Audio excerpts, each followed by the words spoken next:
So with our program this year, we're going to have our welcome by Dr. Robert Crawley, our invocation by Minister Jackie Cobb, our singing of our Black National Anthem by Mr. Shannon Ellis, and our proclamation reading and opening remarks by our Chief of Staff, Kim Walker, in that order.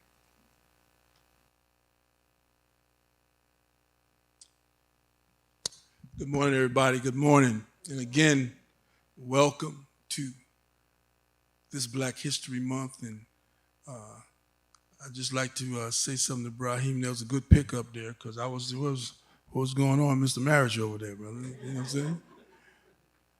But at any rate, this is a this is a pleasure, to be here. And anytime you prepare to say something, is you write down the things that you prepared, and then you gave something different than you prepared, and then you get to the point where you wish you had said something else. And so with me right now, we stand at the intersection of reflection, commitment, where we bridge the past to now and our future. And this, make no mistake about it, is one of the most important Black History Months in the last 60 years. I say that because I have to contextualize where we're at right now. And there's a statement in football, I don't know if you have heard it, they call it situational football, meaning offensively, what are we going to do to get a first down, a touchdown? What's going to be the play? And defensively, how are we going to stop the opposition? Make no mistake about it, we're in a situation right now in this Black History Month. Recently, when we talk about what has happened in the last election, I feel it important to contextualize, the origin. When you talk about African-American labor, you're talking about every area of people activity that we've participated in. Wars, you name it, we've been there. And so when I say contextualize, when I think about Black labor, I think about 400 years of free labor first. That happened. That's nothing other than a fact. And I spoke to some folks that can do some addition, and I asked them to equate the dollar value over those 400 years, and what would that look like? It's in the trillions of dollars. Not a million, trillions of dollars of uncompensated labor. And you think about, we always talk about America and America's participation, but most European countries, Portugal, Spain, France, they all should be brought around the table. And I have a need to have to say that. On January 20th, we celebrated the birthday of the dreamer, Martin Luther King Jr. And maybe hours or a couple days later, Executive Order 1124-6 was rescinded. And that order came through Lyndon Johnson back in his War on Poverty, the Great Society. And 60 years of progress with a stroke of the pen has been attacked. And we need to understand that as we look at this labor right now, we need to contextualize and to have that somewhere on the Black burner as you think about moving forward. And because of that, and I have to speak truth, Black labor is going to be under attack with the project 2025. May not want to hear that, but we have to stand in reality in reference to what's going on. And the recent attacks on DEI, it's critical. It's critical. There are all kinds of DEIs. DEI-A, accessibility. DEI-B, belonging. We have politics involved in that is up the wazoo and is very scary. And just this morning, coming to work on the radio, hearing that all of the initiatives, the Pride Initiative, Hispanic Month, you name it, the order has gone out to shut it down. To shut it down. And they mean business because they're moving in that direction very, very quickly. And so to be cognizant of that, we need to stand firm right now, more than you ever have, in terms of where we are. And I have to say something in reference to the idea of woke. When I became aware of woke about 10 years ago, that meant the ability to understand structural and systemic racism. That meant to understand what oppression looked like and the degradation that was associated with it. Now woke is considered and been redefined as an attack on Eurocentric ideology. And of course you know that the enslavement process gave us, how can you say, we got skills from picking cotton. We got skills from those kind of things. It's an absurd idea, but it's on the table. It's being spoke of. And as I close, I think of a movie that I seen about 20 years ago. It was Keanu Reeves and Lawrence Fishburne.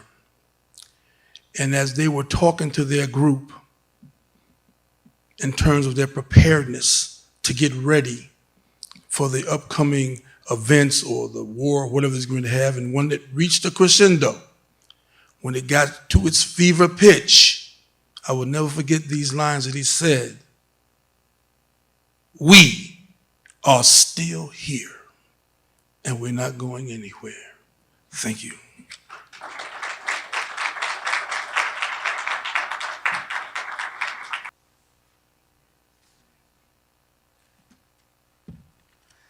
Good afternoon, New Jersey Department of Labor.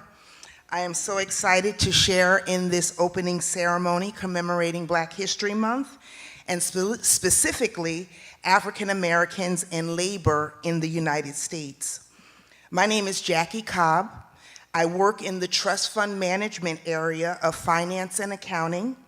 I am also an associate minister at Calvary Baptist Church in Morristown, New Jersey, where Reverend Jerry M. Carter Jr., PhD, is the senior pastor. I have been asked to give the prayer of invocation. An invocation is a prayer that asks for God's presence and guidance for a specific occasion, whether in a religious or non-religious setting. With bowed heads and hearts, let us now pray. Gracious and loving Creator, before we ask for anything, first and foremost, we thank you for this day, another day you have given, a day we've never seen and will never see again. Thank you for it. Help us to be mindful and present in this day, embracing each moment, recognizing each of us has a tomorrow we will not see. So, Lord God, we thank you for life, health, and strength, for the challenges and choices we have to face ahead of us. Today, we gather with hearts full of gratitude and reverence as we commence this celebration of Black History Month. We gather to honor the remarkable resilience and resistance, the countless contributions and creativity, the ingenuity and insight, the strength and struggle, the work and wisdom of African American people in this country, particularly in the realm of labor. We acknowledge the strength, courage, sacrifice, and perseverance of those who have paved the way and broken barriers and obstacles of oppression. As we embark on this month-long journey of reflection and remembrance, we ask for your guidance and blessing. May our discussions and events inspire us to continue striving for equality, justice, and dignity for all workers. Let this gathering be a testament to the unwavering spirit of the African American community and a reminder of the work that still lies ahead. Bless this ceremony, and may it be a source of empowerment, unity, and hope. Amen.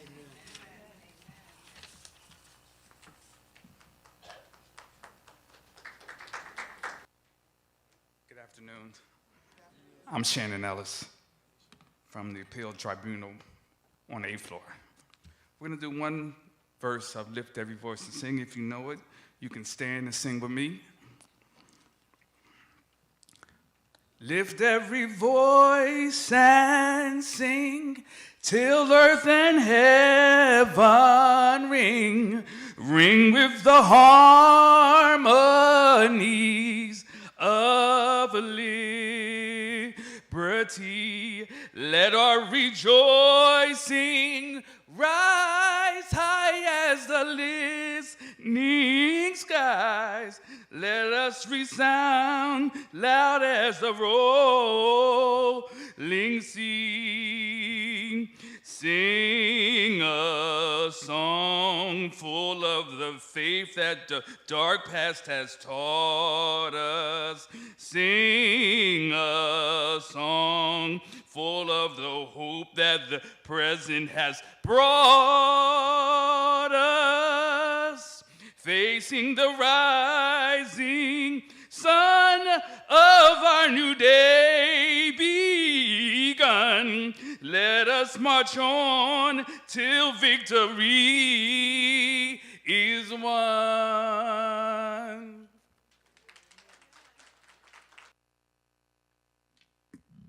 Everybody knows I need this mic. Good afternoon, everyone. It is my honor and privilege to be here before you this afternoon and welcome you to the start of New Jersey Department of Labor's Black History Month celebration. I'm so glad you could all be here to join us in person and virtually as well. Thank you for the bump. This year's national theme, African Americans in Labor, resonates deeply within the department and the work we do here each day. While we are aware of the critical importance of the benefits we provide and the protections we enforce for millions of New Jersey workers, it's crucial to remember that our ability to do so and our jobs stand on the shoulders of so many who fought tirelessly before us. I gotta back up because I didn't say I'm happy to be here on behalf of the exec team. Deputy Commissioner Diaz, Deputy Commissioner Marich. Commissioner is not able to be here today. That's why I'm here. Otherwise, he'd be bringing the remarks and reading the proclamation. Last month, we celebrated Dr. Martin Luther King Jr., who we all know as a monumental figure in the civil rights movement, but who was just as pivotal in the labor movement as well. Case in point, I'd like to highlight a speech Dr. King delivered in 1968 to support the sanitation workers' strike in Memphis, just 2 weeks before his tragic assassination. He reminded us that whenever you are engaged in work that serves humanity and is for the building of humanity, it has dignity and it has worth. All labor has dignity, he said. This is a lesson that rings true and loudly here at the Department of Labor as we strive to uphold the dignity of work and ensure fair treatment for all workers regardless of their occupation, gender, race, religion, or immigration status.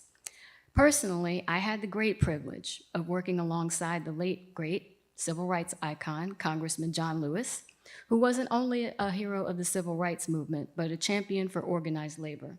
He believed passionately that labor rights should be considered civil rights. In 2014, working alongside his then colleague, Congressman Keith Ellison, who's now, I believe, governor, he introduced the Employee Empowerment Act to protect workers from retaliation and discrimination if they sought to unionize. In the press conference announcing it, his message was simple and powerful. Workers should not face intimidation for organizing and bargaining collectively. Working for him, for me, was a career-defining moment, informing my interest in public service. I witnessed firsthand his ability to build coalitions and unite diverse communities toward a common goal. Till the very end of his life, which was in 2020, he always spoke of the need to stand up against injustice, whether it be voting rights or workplace rights. I'm pleased to see that his legacy endures and continues to inspire young activists. And it's very clear, as Dr. Crowley pointed out as well and spoke on, there is still so much work to do. As we celebrate Black History Month this year under the theme of African Americans in labor, let us carry forward and remember the legacies of the servant leaders, the activists, the advocates, the organizers, the Black men and women, many of which you see in the photos here, who stood up and spoke out to define much of the work that we do here every day in this department. It's vital that we continue to fight to protect the dignity of all labor, to defend the rights of all workers, and to strive for an inclusive society where everyone can thrive. I'd now like to read the proclamation from Governor Murphy in honor of Black History Month. And we are so fortunate to live in a state under this leadership that works so hard to protect rights and support people of all walks of life, all colors, all faiths. So I'll read. Whereas February is nationally recognized as Black History Month and serves as an important time to remember, honor, and confront the centuries of struggle for racial equality and dignity by Americans of African ancestry, and whereas Black History Month serves as an opportunity to celebrate the invaluable contributions made by African Americans to all aspects of American life, including leadership in medicine, science, art, education, business, as well as civil, social, and human rights. And whereas New Jersey's schools have established a well-rounded curriculum under attack that elevates a broad range of past and present diverse heroes of American history and the irreplaceable role that Americans of African ancestry have played in making our nation a beacon of freedom and democracy. And whereas materials have been developed that provide our students a fuller understanding of American history and achievements with the inclusion of previously neglected characters and themes, and whereas Black History Month provides a special opportunity for teachers, schools, and public and private organizations to commemorate and reflect the many African American legacies whose lives have shaped our common history and heritage, and whereas during Black History Month and throughout the year, it is imperative to embrace African American history so that all children can see themselves in our nation's past and know that they have a crucial role to play in its future. And whereas it is important to recognize and congratulate all the programs, partnerships, activities, and events that have made a significant contribution to making Black history memorable throughout the state of New Jersey.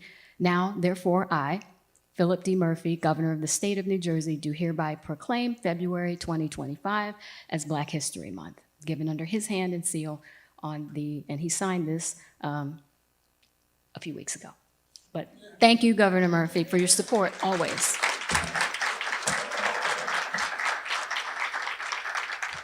So on behalf of Commissioner Saro Angelo and the executive team, thank you to the entire African American Heritage History Committee. Please stand. I just want to recognize you all for the work you've done in planning this, putting together this month-long observance, and to all the participants who will be featured not just today, but in our mid-month celebration and our end-of-month celebration. Thank you all for being here, everybody, and for being an essential part of our historic work at the New Jersey Department of Labor that will help continue to shape a brighter and more equitable future for all workers. Thank you.